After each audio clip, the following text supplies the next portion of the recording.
Ladies and gentlemen of the congregation, this is Pope Gravy. Please put your hands together for Pastor Baby. You need Jesus. Go back to church.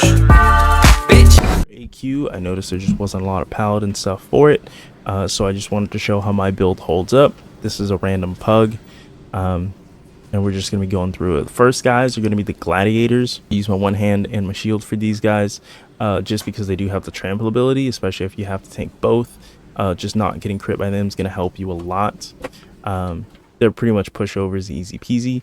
The big thing is going to be the stingers and the wasps. You're going to have them going around, just AoE, focus on the little guys. Just have your off tank grab the red ones, which you're just going to be jumping around a lot more. But just focus on your AoE threat over dispelling. Once your threat is established and you're good to go, absolutely help out dispelling. That's actually going to eat up the majority of your mana on these fights, so try to keep that in mind with how much you dispel, but honestly it shouldn't be an issue unless you guys are really trying to blaze through this.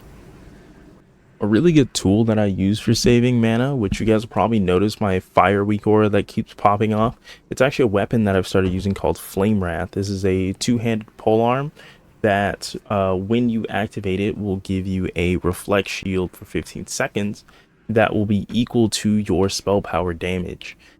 This does scale with Fire Mage's Improved Scorch. It also scales with Curse of Elements from the Warlock, and it actually does a really hefty amount of threat and damage. This is actually going to give threat easily equal to your Consecrate. It can easily exceed it. I use it for trash, bosses, pretty much any scenario where I feel like I won't get hit hard enough to have to mandate my shield. But the best part about it is that your Judgment of Command can activate it, your extra hits from Seal Twisting can activate it, and once you have it active on your character, you can actually swap back to your Sword and Shield, and the new spell power value from those weapons will even snapshot onto it. So if you have Lochomir that's enchanted, that's an extra 110 spell power right there to make it hit even harder. Flame Wrath, I super recommend to try. I've been using it for a few weeks and I absolutely love it. It feels just like a perfect addition to the toolkit. I highly recommend it. So just be looking for that. When you see those insane damage spikes and the fire icon going, that's what's activated, is my Flame Wrath. This is going to be our first boss coming up. This is going to be Curinax. My co-tank starts the fight very early, so I did throw in some dynamite just to help build some threat while I'm running over. I had Flame Wrath and actually got a proc here, which is typically what I'll do. Whenever you get a proc with Flame Wrath, just switch back to your sword and board. And it's going to just generate a lot of threat there. I do run a weapon chain on my Flame Wrath, simply because I just want to get as much uptime and procs on that, and something like Disarm would absolutely shut that down. But this boss is just going to be a tank and spank as long as you're seal twisting and making sure that you're landing your judgments. His whole deal is that he has a stacking debuff, which is going to be a 10% mortal strike. You will not be able to bubble this or pop it off. He has an enrage at execute range, and he will throw sand traps at random players. If you're hit by it, you'll be silenced, and I think your hit chance is reduced. You can bubble off this effect if you do so, but primarily what you need to do is that if a melee or yourself gets targeted with the sand dune, you just need to move the boss away from that location. Just kind of going in like a weird C pattern will usually bode well. General Rajax. I did not actually end up tanking this boss. I got popped in the first millisecond of the fight, but you guys can learn from my mistake. For the trash though, it's actually pretty much easy enough. Mana is going to be your biggest issue if you are using consumes and not doing this challenge. Then it's going to be a breeze. The biggest thing I recommend is to, one, be very aware of your threat and do not over threat. I was very much in the mindset this whole raid of just slamming out damage, so I was using Consecrate more often than I should have. But as long as you dial it back a little bit, you'll be fine. The biggest issue with these packs is that sometimes they'll just sprint straight through and run through your Consecrate before it can deal any damage. Just drop a rank 3 I do use multiple down ranks. I use max rank, rank 3, and rank 1. Drop rank 3 first, just to get like a little bit of threat going, and then once you have them gathered, just go for a max rank. I made the mistake of dropping a max rank here in some of these, and then they sprint through it. I burnt that mana. I have to drop another max rank once they're established to wrangle them up. So just be smarter about your down ranks, which is something that I'll be doing the next time that I'm in here. And then when the captains are left over, what I'll actually do is I'll pull out Flame Wrath and I'll hit on the mob with small seal twists. So I'll use like rank 1 Seal of Righteousness and rank 1 Seal of Command to try and bait out a Flame Wrath proc, so that for the next trash pack that comes up, potentially I can have that up to actually help me just build threat really fast on the next packs. Also, I do recommend, if you are wanting to improve your seal twisting and your efficiency, there is a video made by someone that I will link in the description with a concept called pro twisting, where it actually helps you maximize a global on your seal twisting, so that you're not actually having to spend additional mana and losing uptime on your seal twists.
Okay, so right here, the boss is finally coming. You can see I've actually got a good amount of threat, almost 1k before he even gets over here. Right here, I get popped. So here's where I messed up.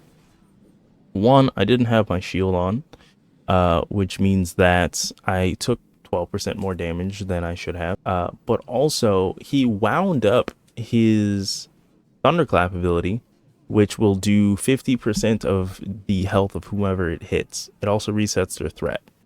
I didn't know that he winds it up.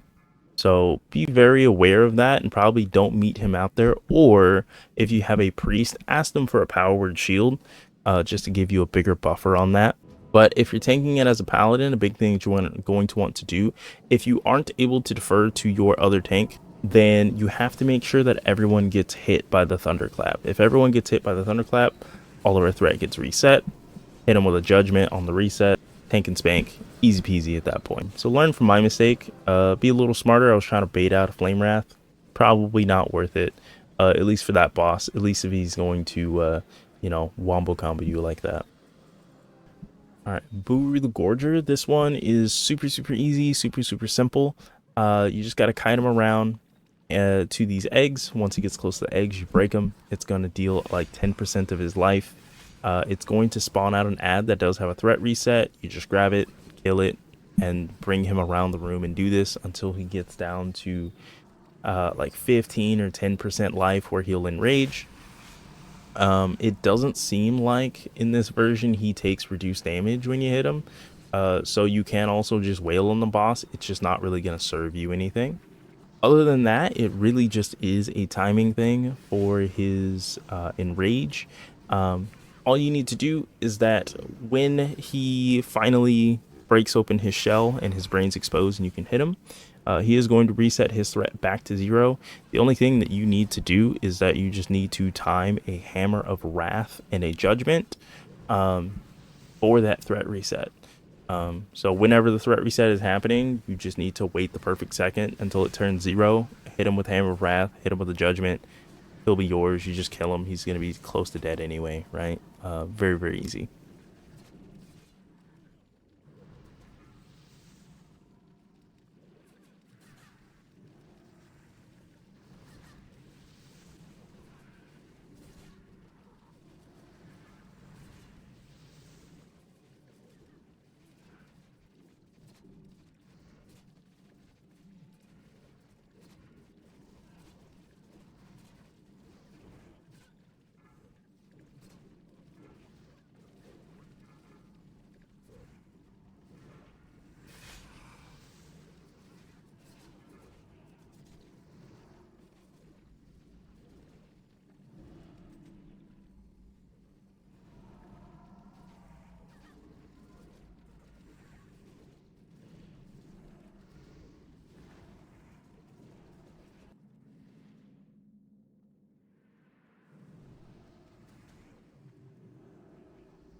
Now we are at Moam. This is going to be the boss that is going to drain mana and explode if he gets to max, but otherwise he's going to be mana draining the raid at the same time.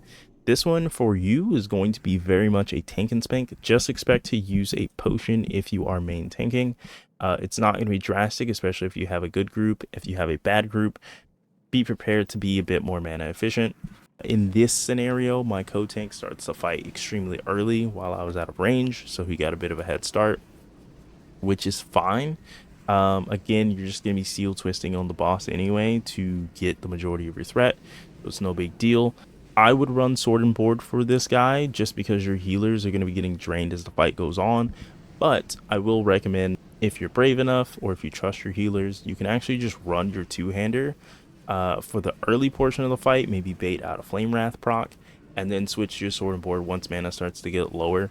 Other than that, seal twist as needed. If you have like 5 warriors like I do here, just weave in a Blessing of Kings instead, saves on mana. But other than that, punch it in the face. You'll have a great time.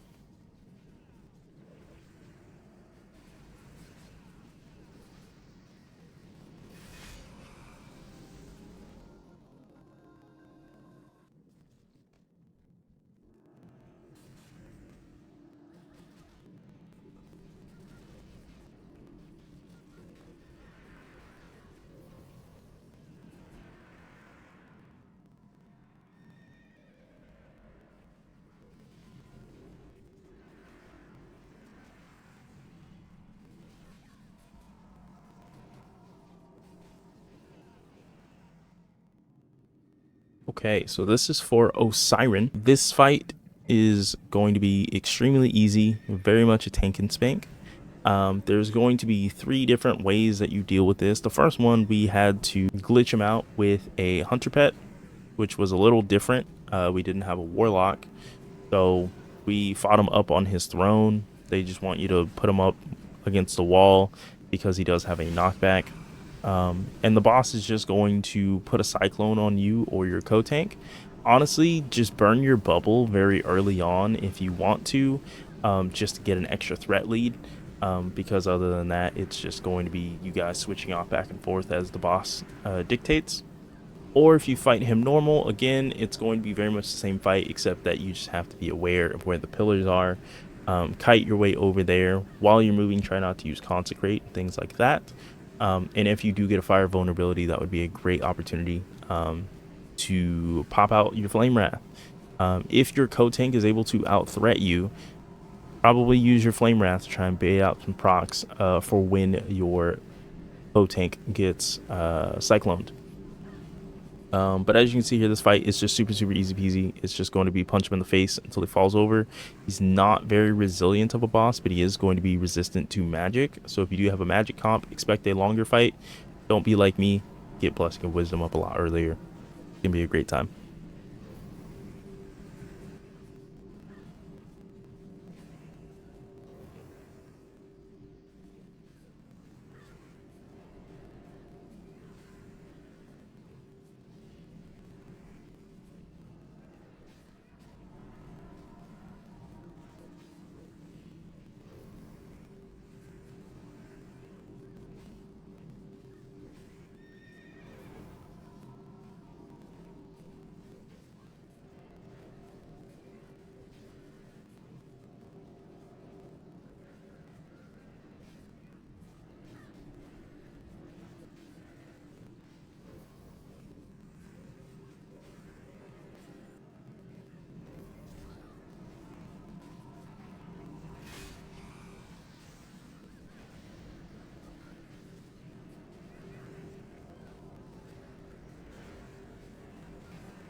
the boss before last, depending on the route of your raid group. You're going to have Aamis the Hunter. This one's going to be pretty easy and actually the best fight for the Paladin and out of the tanks. So I like to put on my Burst of Knowledge trinket if you have it. The first phase is just going to be until 70%. I like to throw up the trinket, which reduces my mana cost, and just throw out Blessing of Kings on whatever class I have just to have threat. For phase 1, try not to go too crazy with Blessing of Kings. You can also see that I kind of chill in between just because I'm trying to spend as little mana as possible, especially on top of doing this challenge. You can use other blessings, but since we had a Ret Paladin, I was able to run the Reckoning build. After 70%, the boss is going to land down and have a threat reset. Just use your judgment for that. And then from that point, it's just going to be dropping your Consecrate, seal twisting as necessary, and just tank and spank until he dies. I did lose my Fire Mage right here, and it was because they seem to have a pretty high ignite that I didn't notice, and I was thinking that my co-tank was actually going to do something, which was my mistake. In that situation, just be ready to bop somebody. It's a threat reset, so things can be a little wily. You know, their ignite just hit harder than I was anticipating, and it managed to out-threat me. It happens, but again, this is one of those situations. His death was very, very avoidable. I just didn't use Bob for whatever reason. I could have even thrown a target dummy, like, you know. But other than that, boss is going to be tank and spank. You just punch him in the face. Seal twisting again, it's just going to open the door for you to tank so many things. And also, if you want to be a little overachiever for this fight, there are the worms in phase 1. You can also pull out your Flame Wrath. Try and get a proc off those guys if you have a good range comp that's going to bring down the boss fast. Thank you so much for watching, guys. That is the video. You'll notice Paladin actually has a very easy time in AQ20 as well as any other tank. Main reason I put a lot of emphasis on the trash is simply because for non-Paladin users, that is where Paladin struggles the most, or has struggled the most, is they haven't been able to generate good threat in most set of encounters outside of a single boss fight or a fight that they can stave off and build threat in the corner. I just wanted to also use this as an opportunity to showcase the importance of seal twisting and how it allows you to have really, really smooth runs, dealing with trash, dealing with multiple mobs, dealing with 2 mobs, dealing with 1 mob, and not needing your comp to backpack you through any encounter or your character is useless. So I hope you guys learned something. I do have other videos that you can check out. Drop a comment if you have any questions about Paladin. I will try to answer them as well as I can and in a timely manner. So once again, thank you so much for watching. I hope you guys appreciate it, and peace.